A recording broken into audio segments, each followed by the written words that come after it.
and how I saw very slow signs of drift between me and my relationship with God. We grew up separately. He's older than me. We met once. That did not go well. Live because the universe is what's going to direct me, and the universe is going to be what's going to provide for me. Right? Like the bar scene, those were my friends, and they were my family. Hi guys, my name is Donna, and welcome to the Rock and Honey Collective podcast. I am so excited that you guys are here. This is our very first season of filming the Rock and Honey Collective podcast series. And I'm turning this into a podcast because I think that it's going to benefit you, the viewer, the listener, a lot more than just doing individual videos. So I decided that we are going to do a whole series this season, and the name of this series is going to be Unexpectedly Out of Faith, and that is named after my book that I just wrote, Unexpectedly Out of Faith. If you are interested, I will leave a link to that book down below, and it is really something that came to fruition after I was unexpectedly unemployed. And so I decided to create the Rock and Honey Collective, and it's a platform, faith-based, that encourages, life experiences through faith in Jesus and what my testimony looks like. And so I'm so excited to share that with you guys this season. And so welcome and thank you for watching. Make sure that you like, subscribe, and hit that notification bell so you get alerts every time I make a new video.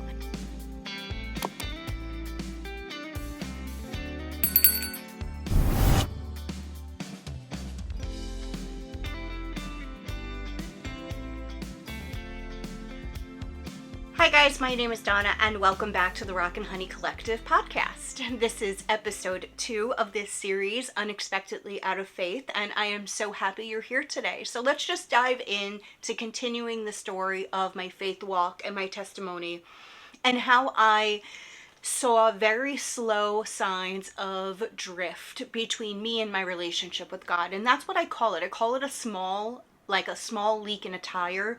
It's not something that happens like all of a sudden, all at once. It's time over time over time that you realize that you're getting truly separated. I never read my Bible. I was doing all the things that a young 20-something-year-old would do, thinking that free spirit and free life and doing whatever I wanted, doing whatever I chose, is the right way to live, because the universe is what's going to direct me, and the universe is going to be what's going to provide for me, right? And I did all the things, the horoscopes, the tarot cards, the Ouija boards, you name it, I did any new age, saging the house, the bats, the ritual bats. I did it, especially because when I was growing up, I had 2 aunts that were psychic, quote unquote psychic, and they taught me a lot of things about New Age, and I will definitely go into that further on my experience with the occult, with divination, with New Age, and how it's truly deceiving. But not in this episode. We'll definitely have another series based all on that, because I think it's truly, if you don't understand exactly what it is that you're diving into, you may be influenced to think that all of this is okay and that it's safe, and what's the harm of saging my house? It's not a big deal, but there's definitely repercussions and things that can happen to you when you are practicing those type of things. So we will definitely go into that further. But, for me, and I spoke about my relationship with my parents, also being an only child was very hard for me. I do have a half brother from my dad's first marriage. I have absolutely no relationship with him. We grew up separately. He's older than me. We met once. That did not go well. And, basically I realized that relationship probably shouldn't continue. And he's obviously, fighting his own demons. And I definitely felt like doing some of those things as a younger child, practicing in some of those new age, those new age lifestyle and living in that, definitely had some type of oppression or influence over my life. There was definitely a dark presence that kind of attached itself and clung to me over the years. And I realize that now after reading my Bible, but back then, like, you don't know. You have no idea. And so looking back now, I can see where maybe a portal was open, or there was, just definitely it could have been even a generational curse that was put on my family, because there was a lot of mental health issues, depression, substance abuse issues that happened within my family. And so I believe that there is some type of influence, and that can absolutely, happen in anyone's family, because you don't know what the generations before you went through, or what they were influenced by, or what deals they made, or who they made, or who spoke what over your family. And so when you become saved, you break those chains. You break that curse. And I am the first in my family to break that curse, and really speak about it. I have an aunt who is a believer, and she has walked with Christ her entire life. And she is one of the only people that I can go to for, advice, or just to talk about God. As of right now, I'm really walking in this community alone. And it's kind of hard when you are going through your faith and you are a new believer and you're not sure, who you can talk to, because this is not going to be easy for you, and you will change. You're a new creation now. And maybe your loved ones, your family, your friends, your boyfriend, your husband may not even understand what it is that you're going through. I believe that there was a lot of influence. So getting into my 20s, definitely partied, substance abuse there, free spirited, lived whatever life I wanted to live, was trying to find an outlet for myself that would make me feel better, that would make me feel loved, that would make me feel like I'm not alone, that would make me feel like, being a part of like the bar scene, those were my friends. And they were my family, and, cursing and, pornography and horror movies and, boyfriends and all the things, absolutely brought me further and further and further away from God, because the enemy kept telling me no one loved you. Nobody loves you. Nobody wants you. That's why everybody leaves you. That's why your parents don't want you. That's why your parents don't care about you. That's why you don't have family. That's all the things, and that's what he does. The enemy tries to come between us and our relationship with God. And so, I believed it. That's what I believed, because God wasn't doing anything for me. Right? He didn't give me money. I had to work 2 jobs. I had to put myself through school. I wasn't living like the life that my friends were living. They were traveling. They had, it just seemed like they had more than me. They had their parents there. They had a lot of friends. They seemed to just be flourishing and thriving in their life. And I wasn't. I was jealous all the time. I was jealous of everyone that was around me. I would be jealous of them. And that's just, looking back now, jealousy really can, it tears you down, because, we should be thankful for what we have. Obviously, I know that now. And I now realize what God was doing for me behind the scenes my whole life. But, just seeing that more, like, my friends had more than me, and then as I started getting older, they started getting married, and they started buying homes, and they started having children, and I was stuck in the same situation I had been sitting in, like, literally my entire life. Like, I just felt like I was not thriving.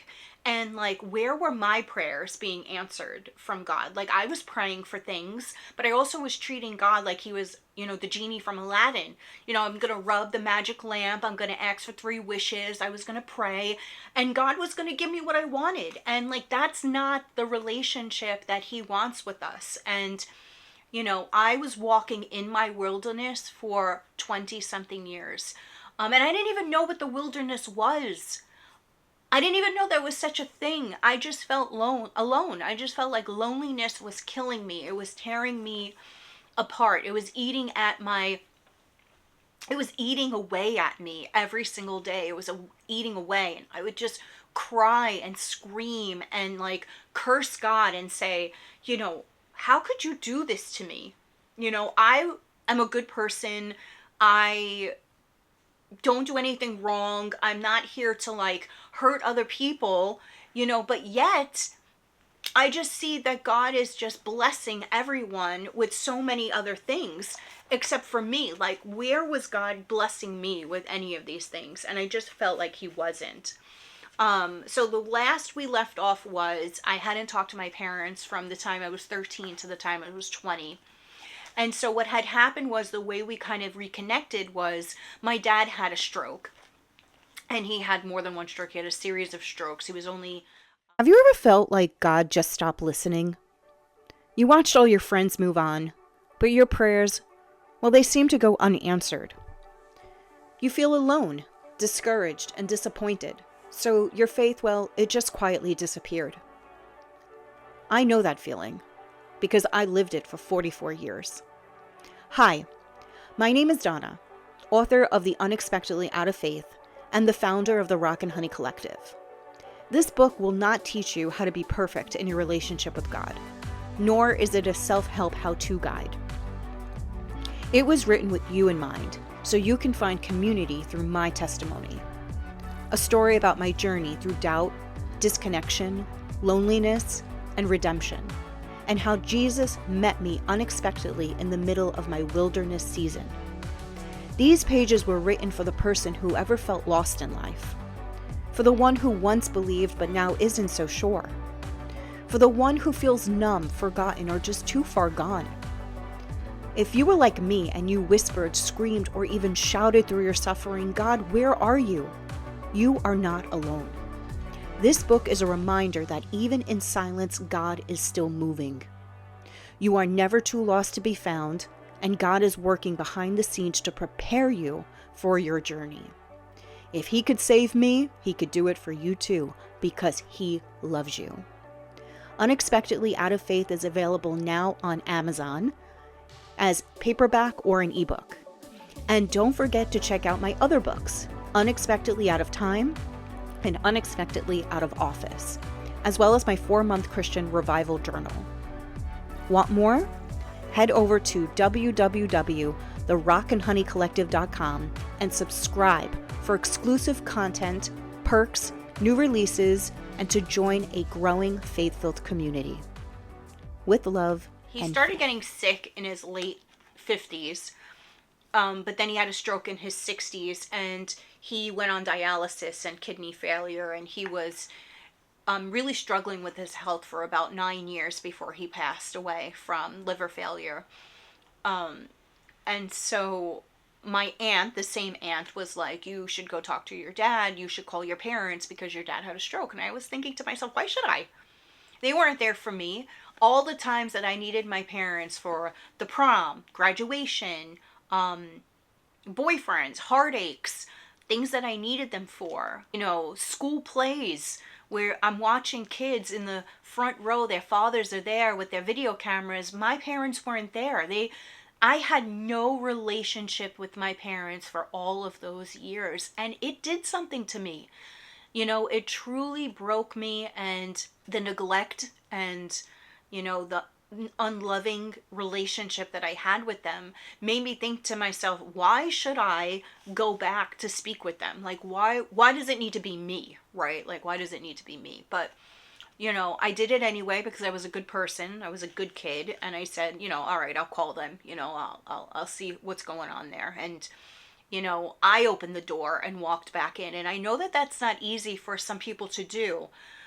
And I didn't even realize that I was like in a way forgiving them, because since my father had the stroke, he wasn't in a place to even discuss anything that had happened in the past. He was already in a place that he was too far gone. And, I was just there mostly to spend time with him. I wasn't going to bring up, hurt feelings with my father. It just wasn't the right time. And so I let a lot of that go. I blamed my mom for everything. I just blamed her for being weak, I blamed her for, my mom was a heavy smoker. My mom died 3 years ago of lung cancer. And my mom smoked from the time she was 13 to the time she was 82 years old. And I had a love-hate relationship with cigarettes because I felt like she loved them way more than she loved me. And with parents who have an addiction, it doesn't matter if it's cheating or drugs or alcohol or cigarettes. When you are in a parental situation with a parent that has a disease of addiction, you feel like they love the addiction more than they love you. And that's how I felt. I felt like if my mom would just stop smoking 1 pack of cigarettes this week, she can buy me the shirt that I need for school or put food on the table. And really, when you think about it, it was really my dad's fault, for some of the things that was happening to my family. Not my mom's fault, but I blamed my mom for not being strong enough. I blame my mom for not stepping up as a mom. And I don't know why I didn't give the same pressure to my father. I think probably because I lost him and I had some time to make a relationship better with my mom. We got to spend the last 8 years of her life with a relationship, healing old wounds and really getting to know each other again. And I am so grateful and thankful that I was able to have that time with my mom afterwards. I really got to know her. I really got to forgive her. I didn't come to faith until after she was passed. And now I look back and I wish she was here because, I wish I can share going to church with her. I wish I could share my experiences with her. I wish I could share with her how I feel about everything, and I wish I could read the Bible to her.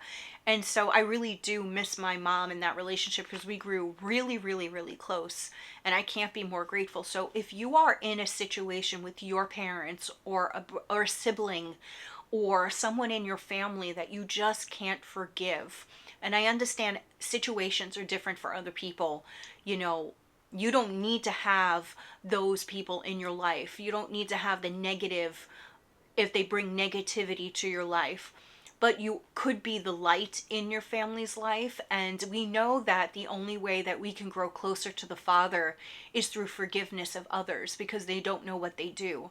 And so I learned to forgive, and I forgive people every single day, for they don't even realize what they do to others. And so I don't let other people's behavior affect me anymore at all. Where I am today in my life is a 360 of where I was 20 years ago. If I can look back and I can speak to that young girl and I can say, don't cry. God is with you. God loves you. All you have to do is reach out to him. He wants you to come to him. You feel alone, but you're not alone because he's with you. You're never alone. He loves you. You're his daughter. If I can turn to that girl and say those things to her, maybe her life would be different. She wouldn't feel so lonely. But I also believe that I needed to be on that path for a certain reason. I needed to go through all of those things that I went through as a young adult, as a child, to put me in the seat that I am in today, because my eyes are open to the reality of the relationship that I have with God. And that's why I want to encourage everyone that if you are in a season of unforgiveness, if you feel like you can't forgive your parent, your loved one, your sibling, your boyfriend, your husband for something that they've done, and again, different levels of forgiveness for people. I get, and I totally understand that not everything, is going to be able to be forgiven. But you can forgive and not have those people in your life. You could forgive and you can move on. So I just encourage that if you're holding on to that resentment, if you're holding on to the hurt and the anger and the hate, you have to let it go. Because the only way you're going to be able to grow closer to God is through forgiveness. So thank you guys so much for watching. That's the end of this episode today. This is season 1 of Unexpectedly Out of Faith, the Rock and Honey Collective podcast. Thank you guys so much for watching. I make sure you like it and subscribe. Hit that notification bell. I make videos every Friday. And you can also head over to my website, www.therockandhoneycollective.com. There's a prayer tab there for anyone that may need prayer for yourself or for a loved one. Just go ahead and send a request. There's freebies on there that you can download. You can get my book, Unexpectedly Out of Faith and Unexpectedly Out of Time. Both of them are currently on sale on Amazon. You can go through my website. There's also a Bible study membership on there as well for anyone that would like further help in Bible study. And so thank you guys so much for watching. With love and faith. Bye.